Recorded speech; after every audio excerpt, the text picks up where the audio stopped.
Spring is in the air. Everyone wants to come out of hibernation, get out to their favorite spots, maybe dress up, go on a date. Executive Chef Jacob Mendros from Prima Italian Steakhouse is here right in Charlestown Square, right next to the Garden where the Bruins and the Celtics often come. Thanks for being here. Thanks, and you're gonna cook something up for us today that's elevated yet also approachable. Yeah, absolutely. Yeah, so here we're making our fried mozzarella with caviar. We hand make a lot of our own cheeses in house. We hand make this mozzarella. We dredge it in Italian seasoning breadcrumbs, lots of herbs, Parmesan cheese, sesame seeds, and then after we give it a shallow fry with lots of herbs and love, it gets Island Creek's white sturgeon caviar, a little bit of lemon, and this sweet onion crema. It's delicious. Yeah. So why don't you go ahead and start? And I've got a ton of questions off the top of my head. The first off being caviar with fried mozzarella. Absolutely. Yeah. That's not the way a lot of people prepare it at home. Where was the inspiration for this? Well, I think at Prima, Italian food is such a comforting thing to a lot of people. Sure. But we're also, like we said, we're a higher-end steakhouse. We want to deliver people the best quality product that we can. And from our food to our wine, myself and the sommelier there, Geronimo, we really try to bring the best quality ingredients while also delivering comfortability. It's a neighborhood restaurant as well as a steakhouse. There's family, there's kids, all that kind of thing. So, who doesn't love fried cheese? And then you get to experience something like caviar that you've never had before. It balances it all out. Yeah. Yeah. The caviar, by the way, looks beautiful. It's beautiful. Yeah, yeah. Island Creek has a fantastic product. They're exclusively who we've used since we've opened. I've used them at like a dozen restaurants. They're amazing. No kidding. Yeah. No kidding. And how do you judge whether or not one of your menu inspirations is a success? Is it strictly off customer feedback and the number of sales? How do you gauge whether the public says, hey, this is delicious and great? I like to look at it as, obviously, we sell chicken parms, we sell beautiful steaks, we sell handmade pasta. Those things are kind of going to move themselves. Everybody loves that. Yeah. My biggest success stories on the menu and the things that I'm the most proud of, and I think that our regulars are really excited by, are the things that surprise them. So, we have some pastas that are a little untraditional. We have that, people didn't order that. They got their penne vodkas, they got their, their bolognese to start. But after they started coming and starting trying these new things, now they come back for the spicy peachy, and or they come back for a sweet potato onion lodi, things that are a little bit more untraditional.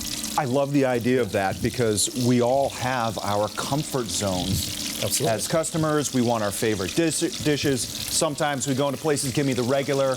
You don't even think twice about it, but this is something that's familiar, but can pull people just a little bit. Absolutely, yeah. Speaking of, one of those experiments that has been a wild success, you guys have gluten-free Mondays. Yeah, every Monday, the entire menu we offer gluten-free. We keep some of those, gluten-forward classics just to make everybody happy, but you can get pizza, you can get bread, any of our pastas. All of our fried items are, in gluten-free breadcrumbs, which are delicious. They hold a really nice crisp and texture to them.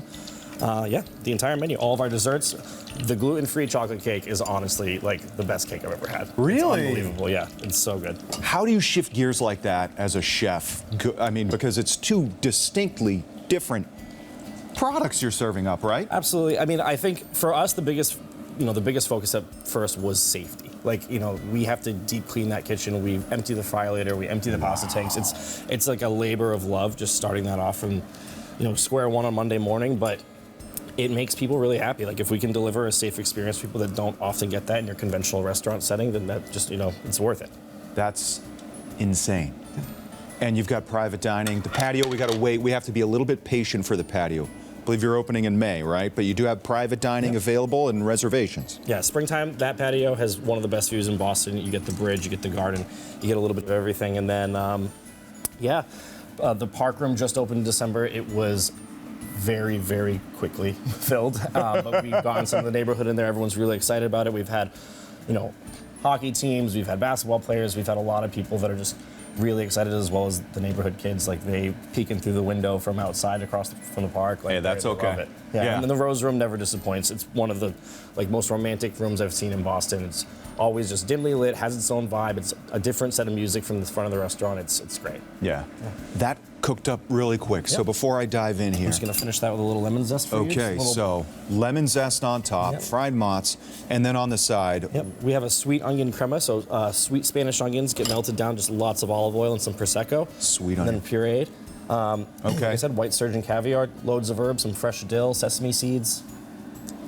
I had to try each separately to get that flavor Let's go in. I mean, the crisp and the crunch is unbelievable. All right, cheese, fried yeah. mozz with the cheese pull and caviar. Sturgeon. Yep, white sturgeon.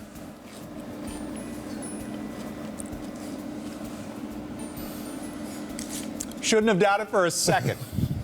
Wow, that is delicious. Thank you. The flavors all just meld together seamlessly, Yeah. and just that little pinch of lemon right at the end tightens it all up. Absolutely. Oh my gosh, all right. So Prima has brunch, dinner, reservations, private room, and then we've got the patio opening in May. Yeah. Incredible. Got to get down after a Celtics game, Bruins game, whatever it may be, or maybe you're just walking around Charlestown checking out the Constitution, whatever it is. Chef Jacob Mendros, thank you so much for being here. Prima Italian Steakhouse in Charlestown Square.